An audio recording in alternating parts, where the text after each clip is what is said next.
Assalamualaikum warahmatullahi wabarakatuh. Selamat pagi anak-anakku semuanya, siswa-siswi kelas 8 SMP Al-Huda Kota Kediri. Bagaimana kabar hari ini anak-anak? Sehat ya? Alhamdulillah. Jumpa lagi dengan pembelajaran daring ya, pada Mapel Prakarya pertemuan Rabu tanggal 28 April 2021 ya.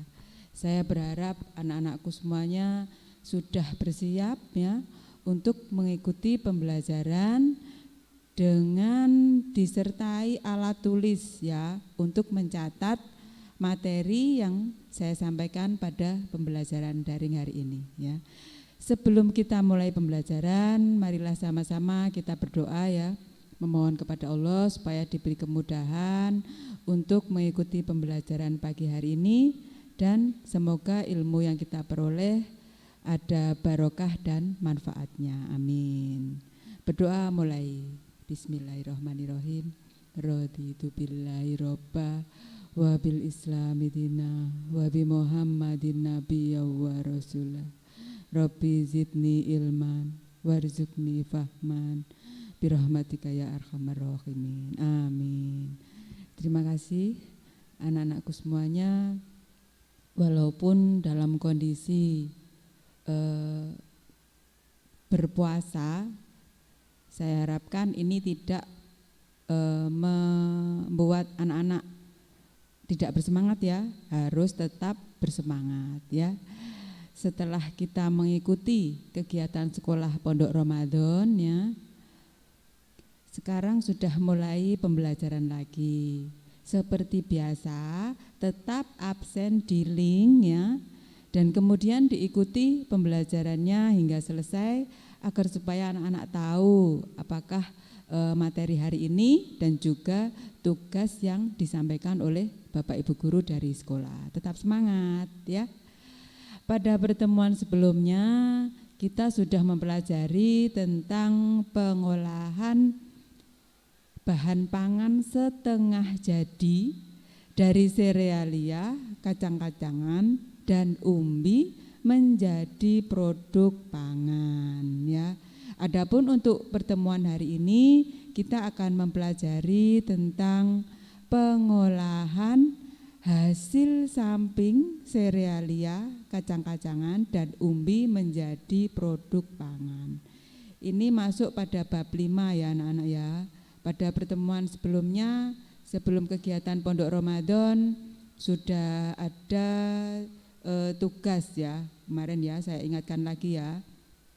Ada tugas merangkum, ada tugas voice note ya, dikirim melalui WA baik ke saya ataupun ke Bu Pipit, dan juga tugas praktek tentang pembuatan pengolahan bahan pangan setengah jadi dari serealia, kacang-kacangan dan umbi menjadi produk pangan.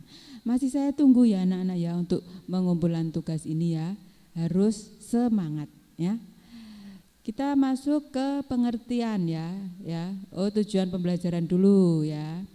Adapun tujuan pembelajaran dari apa yang saya sampaikan pagi hari ini ya, anak-anak bisa menyampaikan pendapat tentang pengertian, jenis dan manfaat dari pengolahan hasil samping serealia, kacang-kacangan dan umbi menjadi produk pangan sebagai ungkapan rasa bangga dan wujud rasa syukur kepada Tuhan serta bangsa Indonesia ya. Kemudian yang berikutnya adalah anak-anak dapat mengidentifikasi bahan, alat, metode dan proses pengolahan yang digunakan pada pembuatan produk olahan bahan pangan dari hasil samping serealia, kacang-kacangan dan umbi yang ada di wilayah setempat berdasarkan rasa ingin tahu dan peduli lingkungan ya. Ini yang diharapkan dari tujuan pembelajaran pada pertemuan pagi hari ini ya. Peta materinya yang akan kita pelajari untuk hari ini ya. Yang pertama adalah pengertian dari hasil samping ya. Yang berikutnya adalah jenis, kandungan dan manfaat dari hasil samping. Yang berikutnya lagi adalah bagaimana teknik pengolahannya. Selanjutnya adalah bagaimana tahapan pengolahannya. Dan yang terakhir adalah contoh produk dari pengolahan hasil samping tadi ya. Itu adalah peta materi yang akan kita pelajari pada pertemuan hari ini. Nah, langsung saja kita masuk pada pengertian hasil samping. Apa itu hasil samping, anak-anak?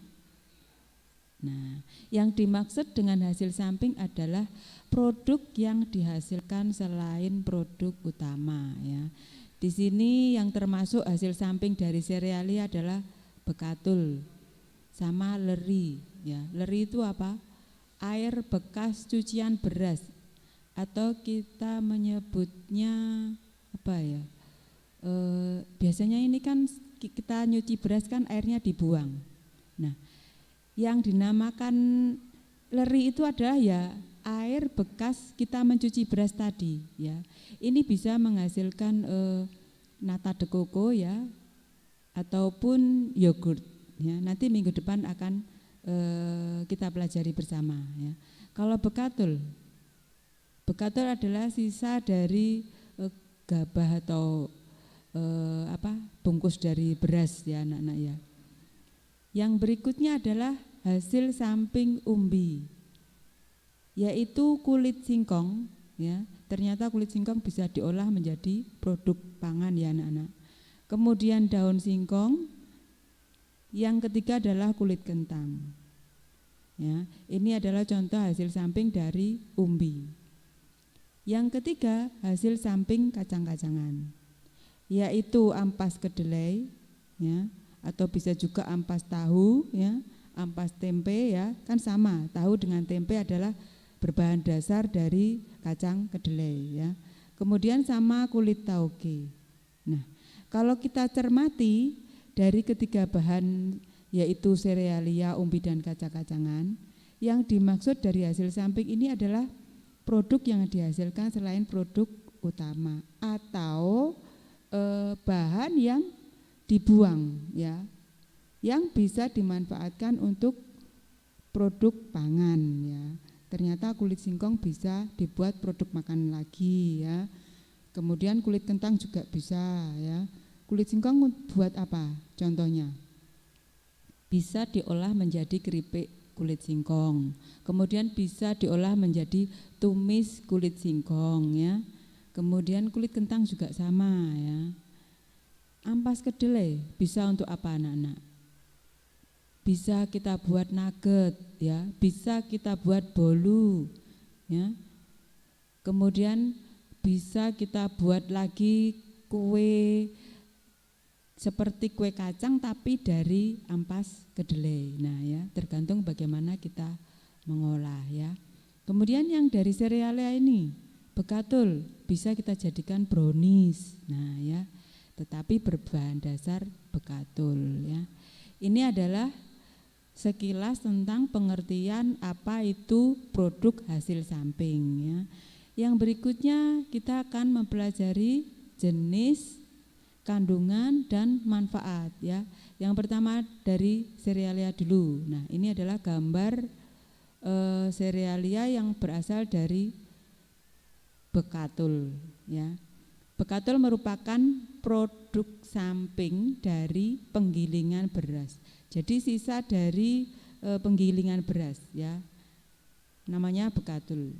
Bekatul kaya akan kandungan gizi seperti protein, lemak, serat, abu dan karbohidrat. Jadi walaupun dia sudah dibuang atau hasil samping ya, tetapi masih mempunyai kandungan gizi ya anak-anak ya. Bekatul juga mengandung beberapa mineral. Nah, antara lain kalsium, magnesium, mangan, zat besi, kalium, seng dan vitamin B15 ya. Selain daripada itu, bekatul memiliki banyak manfaat ya. Nah, ini ya, kita perhatikan ya. Bisa melancarkan pencernaan, membantu sirkulasi darah ya.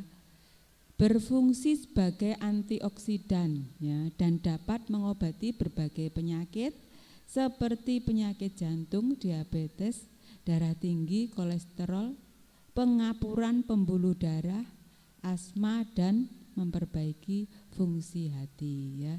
Jadi jangan salah bahwa segala sisa dari produk bahan pokok, misalnya produk beras ini tadi, tidak mempunyai manfaat ya, tidak mempunyai kandungan gizi, ternyata masih mempunyai kandungan gizi dan bermanfaat ya.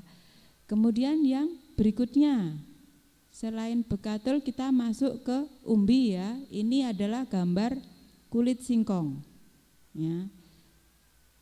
Hasil samping dari singkong yaitu kulit singkong ya. Kulit singkong merupakan limbah kupasan dari pengolahan gaplek, tapioka ya, tetapi dari bahan dasar pangan singkong yang lain. Maksudnya di sini adalah tapioka itu kan tepung ya anak-anak ya, dihasilkan dari umbi singkong ya. Gaplek juga sama ya, kita ambil kulitnya ya. Jadi hasil samping dari singkong adalah salah satunya yaitu kulit singkong. Kita bersihkan dulu ya, yang bagian terluar atau yang berwarna coklat kehitaman yang masih ada pasir ya biasanya ya. Di sini kulit singkong juga mengandung karbohidrat ya. Jadi enggak hanya singkongnya yang mengandung karbohidrat tinggi, tetapi kulitnya juga mengandung karbohidrat yang tinggi ya. Persentase jumlah limbah kulit bagian luar sebesar 0,5% dari berat total singkong segar, dan limbah kulit bagian dalam sebesar 8-15%. Jadi jumlah karbohidratnya tetap yang terbesar ada di buahnya ya, produk utamanya ya. Nah, ini adalah kandungan dan manfaat dari kulit singkong. Yang berikutnya daunnya ya. Daunnya juga mempunyai kandungan gizi yang tinggi ya. Yang pertama adalah protein nabati. Ini bisa juga dijadikan sayuran ya, bisa dimasak beraneka macam bentuk ya. Daun singkong mengandung asam amino yang baik untuk perkembangan otak dan saraf ya. Selain itu, daun singkong berkhasiat untuk menyembuhkan stroke ya, karena mengandung isoflavon ya. Kemudian juga berfungsi sebagai penambah daya tahan tubuh terhadap penyakit karena kandungan vitamin C yang cukup tinggi ya. Ternyata yang ada vitamin C-nya tidak hanya dari buah tetapi dari daun-daunan, sayur-sayuran juga ada yang mengandung vitamin C ya. Yang berikutnya adalah sisa dari kedelai, ampas kedelai ya. Ampas kedelai ini diperoleh dari proses pengepresan yang menghasilkan sari kedelai kemudian diolah menjadi tahu dan susu kedelai ya. Gizi yang terkandung dalam ampas kedelai masih cukup tinggi, terutama protein dan serat. Tetapi ampas kedelai mudah rusak atau membusuk ya, terutama setelah disimpan lebih dari 12 jam karena masih mengandung air ya.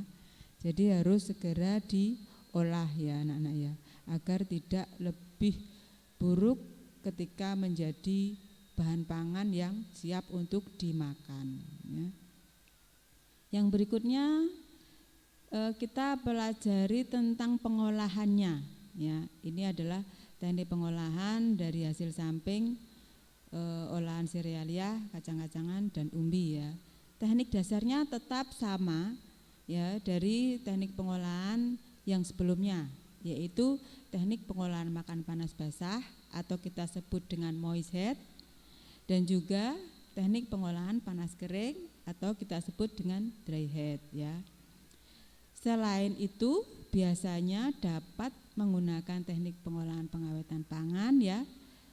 Seperti berikut ini ya. Ada 3 teknik pengawetan ya. Adapun tujuan dari pengawetan ini adalah bahan makanannya bisa disimpan dalam waktu yang lebih lama ya. Teknik pengawetan yang pertama yaitu pengawetan fisik ya. Proses pengawetan secara alami yang meliputi proses pengawetan dengan menggunakan suhu rendah atau yang kita sebut dengan pendinginan ya.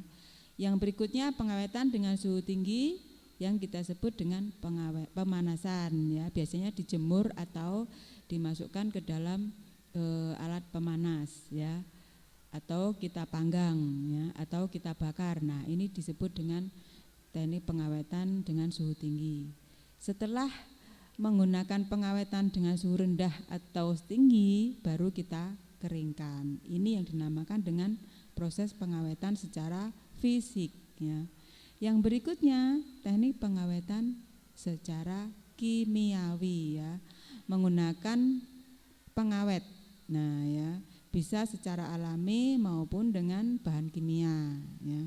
Kalau yang menggunakan pengawet secara alami, kita gunakan gula, garam, bawang putih, cuka, kunyit dan temulawak ya. Kemudian kalau yang kimiawi, kita menggunakan bahan tambahan, misalnya natrium benzoat ya, atau bahan pengawet lainnya ya, yang boleh dan aman digunakan untuk bahan pangan ya. Yang ketiga ya, yaitu pengawetan biologis, menggunakan peragian atau fermentasi ya dengan enzim ya, menggunakan ragi ya anak-anak ya. Contohnya adalah bahan makanan yang berbentuk yogurt, atau itu adalah hasil dari fermentasi ya anak-anak ya.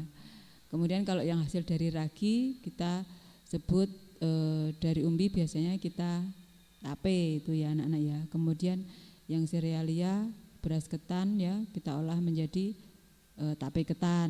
Nah itu ya contoh dari pengawetan secara biologis menggunakan ragi atau fermentasi. Ini adalah teknik pengolahan hasil samping serealia, umbi dan kacang-kacangan. Yang berikutnya kita masuk pada bagaimana tahapan pengolahannya ya. Masih sama seperti yang sebelumnya. Tahapan yang pertama yaitu meliputi perencanaan. Adapun di dalam tahapan perencanaan ini meliputi identifikasi kebutuhan dan ide gagasan. Jadi kita mau bikin masakan apa, kita mengolah hasil samping apa ya. Identifikasi kebutuhan itu maksudnya bahan yang kita butuhkan apa dan alat yang kita gunakan apa ya. Kemudian yang dimaksud dengan ide gagasan adalah dari kulit singkong kita mau bikin apa ya, mau bikin keripik atau mau bikin tumis ya, atau kita buat bolu. Nah ini adalah termasuk ide atau gagasan. Nah setelah perencanaan kita buat matang, kita masuk ke tahap pembuatan. Di dalam tahap pembuatan ini ya ada 2, persiapan dan proses pembuatan. Yang termasuk di dalam persiapan adalah kita harus menyiapkan bahan yang kita perlukan yang masuk di identifikasi kebutuhan tadi ya, dan juga mempersiapkan alat yang kita gunakan ya, yang sudah kita masukkan di identifikasi kebutuhan tadi. Tahapan pembuatan setelah persiapan yaitu proses pembuatannya ya. Kemudian selanjutnya ya kita masuk ke pengemasan ya. Bagaimana wadah penyajiannya dan bagaimana wadah pengemasannya kita sesuaikan dengan olahan yang kita buat tadi ya. Yang terakhir kita masuk ke tahap evaluasi ya. Kita merasakan hasil dari olahan yang kita buat tadi ya, kurang apa ya. Kemudian untuk pembuatan selanjutnya kita sudah tahu kekurangannya dan mana yang perlu untuk diperbaiki ya. Ini masuk ke tahap evaluasi seluruh proses sebagai bahan perbaikan ya. Ini adalah tahapan pengolahan hasil samping serealia, umbi dan kacang-kacangan menjadi produk pangan ya. Kemudian contoh produknya ya, brem ini olahan dari serealia ya, termasuk dari tepung ketan ya. Tepung ketan kita olah menjadi brem ya. Kemudian tempe gembus ini dari ampas tahu, ampas tempe ya, intinya ampas kedelai ya, kita olah menjadi tempe gembus ya. Kemudian keripik kulit singkong ya. Yang berikutnya adalah keripik kulit kentang. Nah, anak-anak, demikian materi yang bisa Ibu sampaikan hari ini ya. Mohon untuk diperhatikan. Untuk tugas hari ini belum ada tugas, nanti minggu depan ya. Semoga apa yang saya sampaikan hari ini bermanfaat ya dan menambah ilmu kita semua ya. Terima kasih untuk pertemuan hari ini. Tetap semangat ya anak-anak walaupun pembelajaran dari rumah. Wabillahi taufik walhidayah. Wassalamualaikum warahmatullahi wabarakatuh.